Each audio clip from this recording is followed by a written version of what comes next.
Hello fellow educators, my name is Sheridan Phillips and I would like to welcome you to Building Student-Teacher Relationships, Young Children with Intellectual Disabilities Transitioning to Mainstream Classes.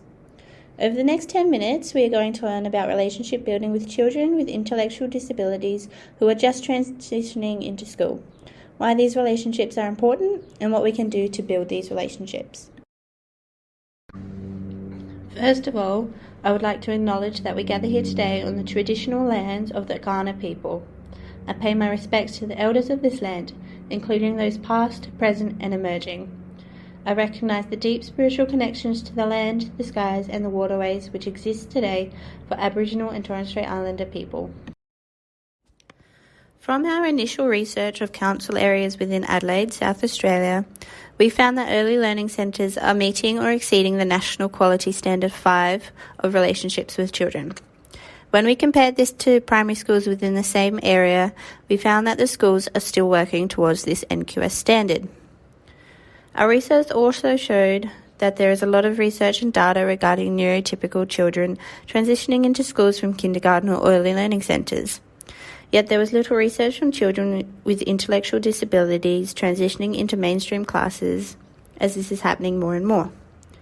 This video has been designed to give educators a quick refresher on the importance of relationship building and ideas on how we can build these relationships with their students that may need that extra time and effort to build these relationships with.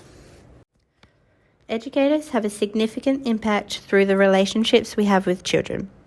Early exposure to high-quality childcare that includes warmth and affection has been linked to improved receptive vocabulary, literacy and maths scores, in addition to less behavioural issues in young children. In a primary school setting, children reporting positive relationships with their educators acquired higher grades in terms of self and educator-reported outcomes on emotional and social adjustments. Con Powers and his colleagues have suggested that the transition from preschool services to school services needs to be planned from up to 1 year before the child begins the school program, and that the planning team should be available to provide follow-up support subsequent to the child's entry into school. Lazari and Kilgo viewed transitions as having 3 elements: planning or preparing, the point of change from one service to the next, and the period immediately following the change. They also suggested that the transition planning period should span 6 months prior to school beginning and 2 to 3 months after the switch. Gooden and Rouse suggested the 3 crucial components of the transition process for children with disabilities are relationships, collaboration and training, and individualised services.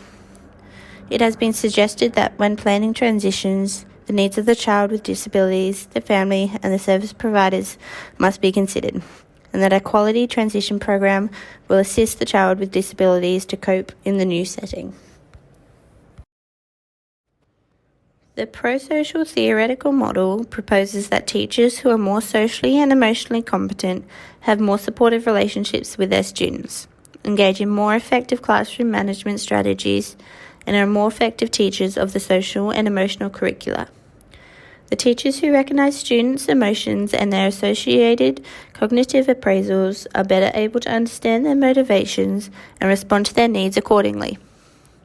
Teaching a child with a disability is a collaborative journey, which requires direct and personal consultations with the students and their families, often along with a broader support group. Student-teacher relations have strong positive correlations with gains in intellectual engagement. In addition, primary school children appear to make judgments about their classmates based on perceptions of how the target child interacts with and is perceived by the teacher, which has implications for peer acceptance and rejection. Teacher characteristics also play an important role in the formation of close ties with students. Teachers' images of themselves as educators, as well as their beliefs about their efficiency in the classroom and their expectations for students, also appear to influence the ways in which they interact with students. These relationships between child and teacher are important because during the time of transition, children with disabilities are especially at risk because of larger class sizes, differing teacher expectations, and more formal teaching methods. Smooth transitions into a school setting are vital for a sense of inclusion and belonging so as not to be exposed to ableism, teasing, ostracism, alienation, or other threats. Both the sending and receiving educators play a crucial role in transitions for children with disabilities by preparing them. They can experience a successful transition to schools with the provision of assistance to help students become familiar with and manage their physical environment, building positive relationships with teachers, and having extra support from special needs staff. A growth mindset is very important for educators in all aspects, but can be especially beneficial to those who work with children with disabilities, as they require extra support and consideration. This image on the screen has come from Early Childhood Australia, which has many great resources for educators. By asking questions such as how we can get them ready for school and how can I make sure they have a sense of belonging, we are setting ourselves and the child up for success. We should build these relationships because through creatively using knowledge and understanding gained from a strong relationship, the teacher can help each child overcome their disabilities and build upon their strengths, setting them up for both behavioural and academic success. There are a few things we can do to help build these relationships. By saying good morning and good afternoon to every child as they enter and leave the classroom with a smile. This will help build repertoire with the child and send a clear message of knowing and belonging. Also, by asking how they are feeling with that greeting and using a zones of regulation chart to help them let you know is helpful to building relationships as it shows that you care about them. You can also do one-on-one time with the child, doing an activity or discussing something they have an interest in. This shows the child that you are interested in getting to know them and what they like to do. By spending time with the child, you are also actively working on building that relationship. By building relationships with families, teachers can feel confident and satisfied in their role of supporting the child and their development, as parents know their children better than anyone. Additionally, an SSO can help with delivering curriculum to the individuals and organising activities and materials for the teacher. This can free up some time for the teacher to focus more on one-on-one time and building relationships with the child the SSO is there to help support. Patience is a very important aspect of building relationships.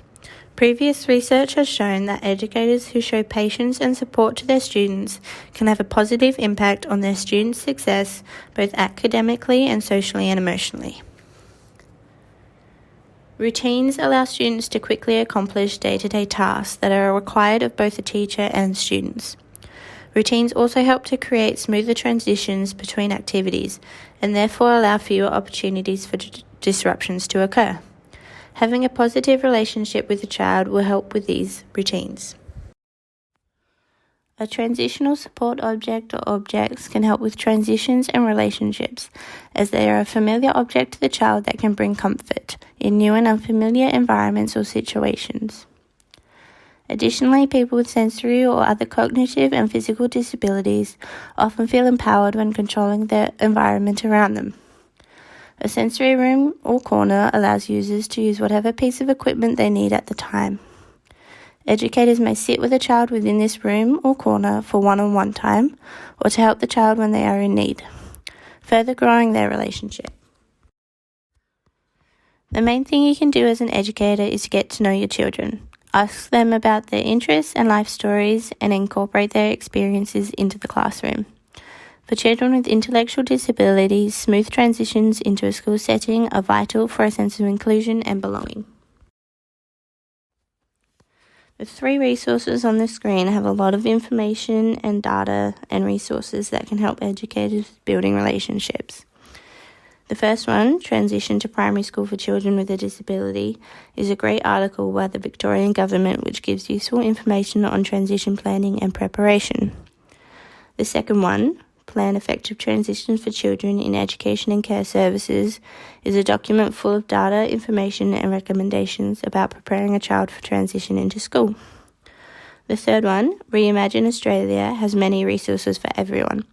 Early childhood educators, teachers in primary school, parents, support officers, early childhood intervention professionals, and community organisations. This website has relevant information for everyone who may be involved with a child's transition. Thank you for watching this video. I hope it helped you with some ideas on how to build these relationships with children with intellectual disabilities and gave a quick refresher on why these relationships are important. I'd like to thank Hazel, Apoorva, Manpreet and Dipali for helping me conduct the research for this video.